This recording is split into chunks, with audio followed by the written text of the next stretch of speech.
Hi అండి, అందరూ ఎలా ఉన్నారు?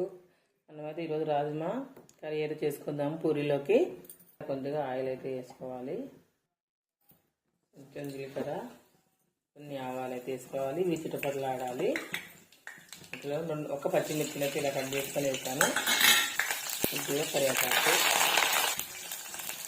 ఉల్లిగడ్డ ముక్కలు, కొద్దిగా పసుపు, ఉల్లిగడ్డ త్వరగా మగ్గడానికి సాల్ట్ కూడా వేసుకోవాలి. ఎవరి టేస్ట్ సరిపడినంత వాళ్ళు కారం అయితే వేసుకోవాలి. స్పైసీగా కావాల్సిన వారు కొద్దిగా ఎక్కువగా వేసుకోవచ్చు, తక్కువ తినాల్సిన తక్కువ వేసుకోవచ్చు. ఇలా ఇది మగ్గిన తర్వాత మనం ముందుగా నానబెట్టి ఉడకబెట్టుకున్న రాజ్మా అయితే ఉడకబెట్టుకున్న వాటర్తోనైతే వేయాలి. కొద్దిగా ధనియాల పౌడర్ వేసుకోవాలి. అదే